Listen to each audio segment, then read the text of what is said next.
Whatever it takes to get you to try harder, read more, set your goals, and go for it. Here's the next attitude disease. Overcaution. Some people never will have much. They're too cautious. Now, you can also be too reckless, but you can also be too cautious. This is called the timid approach to life.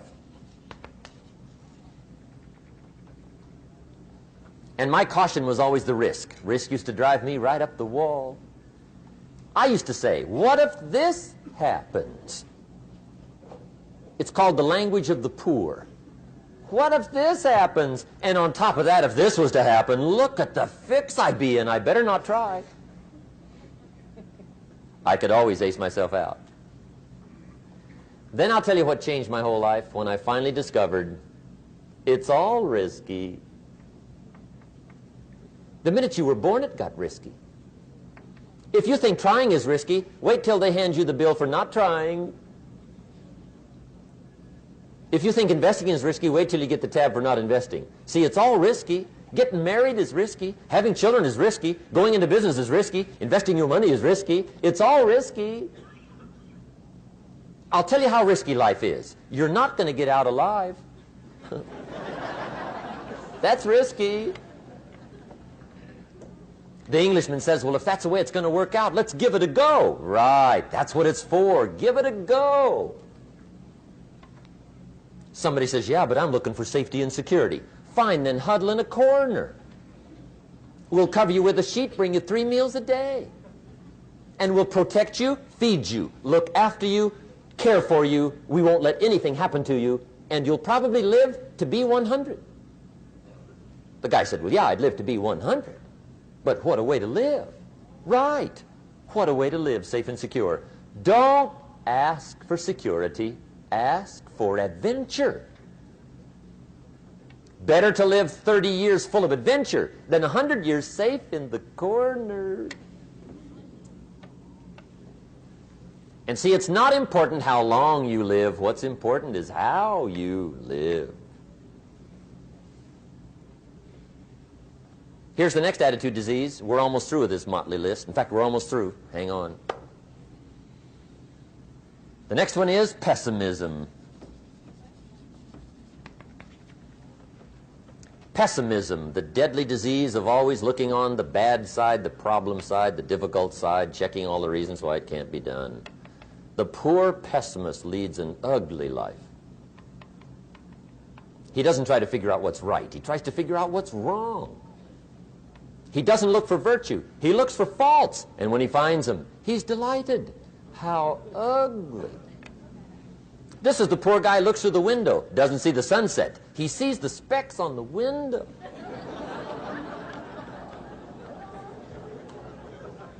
And this is the poor guy, right, who rushes up, takes such leave of his senses. This guy rushes up and he says, I've got 5 good reasons why it won't work. He's so dumb he doesn't know all he needs 1. He's got 5.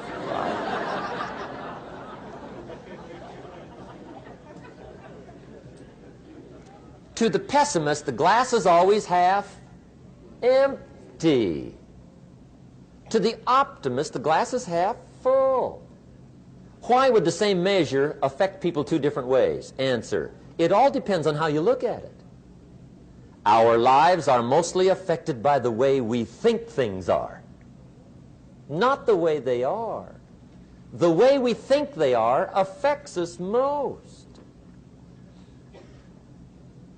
There's a subject we don't have time to get into tonight called better thinking habits.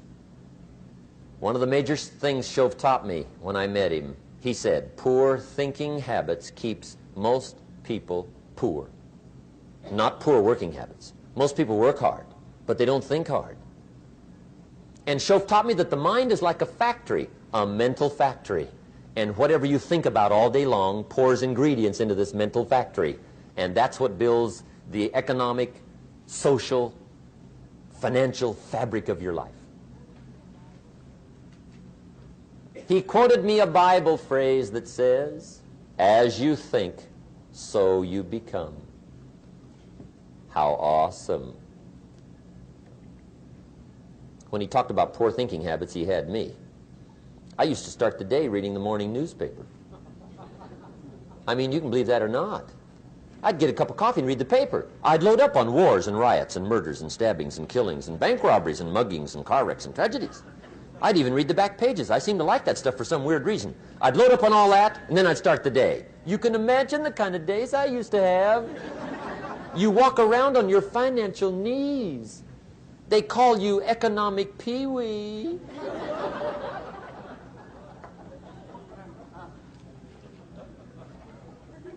The guy says, I want to be a great leader. Wonderful. The first thing we do is follow him to his house. When we get there, we walk in and check his library, number one. Somebody says, well, why check his library? The reason is because what a man reads pours massive ingredients into his mental factory, and the fabric of his life is built from those ingredients. You would not believe what some people have got in their house to read. You would not believe. One of the best dressed up words I know for a lot of it is trash. Can you imagine dumping a barrel of trash into this mental factory every day and coming out with a rich, dynamic, positive life? It can't be done. You might as well try making a cake with cement. The kids back in Danbury, Connecticut, high school, they're asking me questions one day. I'm talking to the kids. Kids got good questions these days. One of them said to me, Mr. Rohn, how do you build the good life? I said, it's simple. It's not easy, but it's simple. Here's how you build anything. Select the right ingredients, keep out the wrong ingredients, and it starts with thought.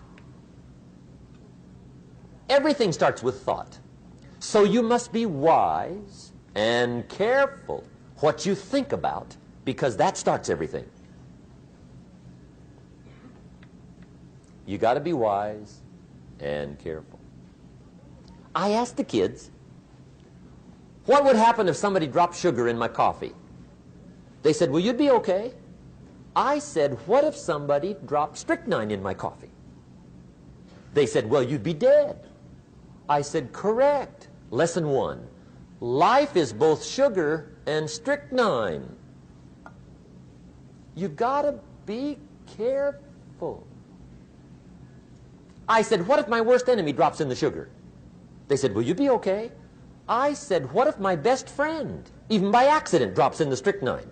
They said, well, you'd be dead. I said, correct. Lesson two. Watch your coffee.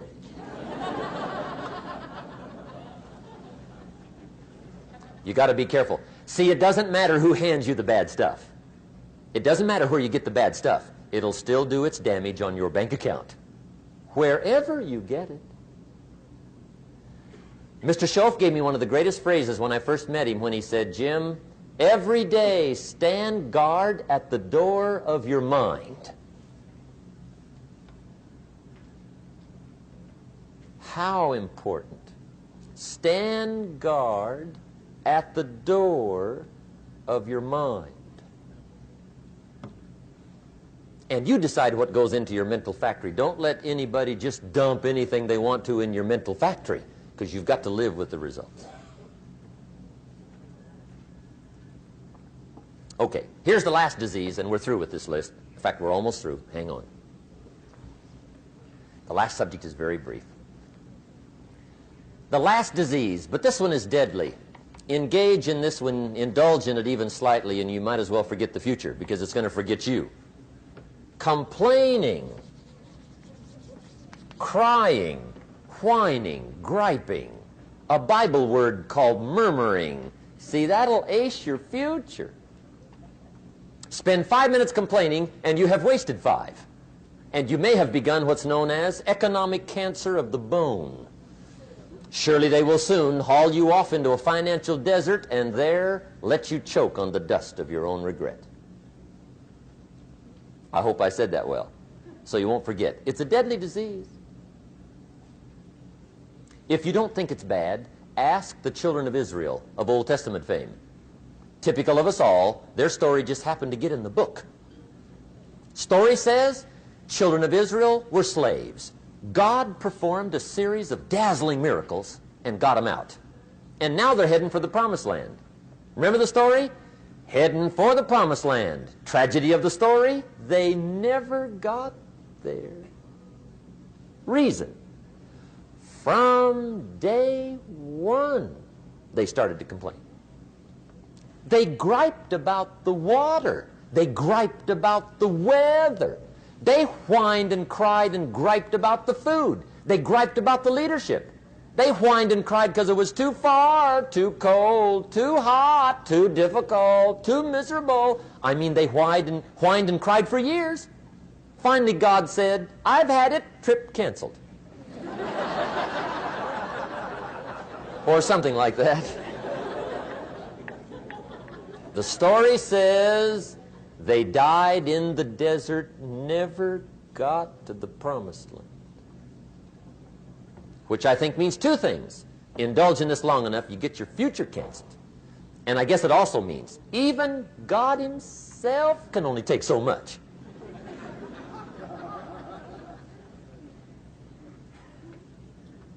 Okay. Just be on the lookout of the things that can destroy all the good you start. The war is on.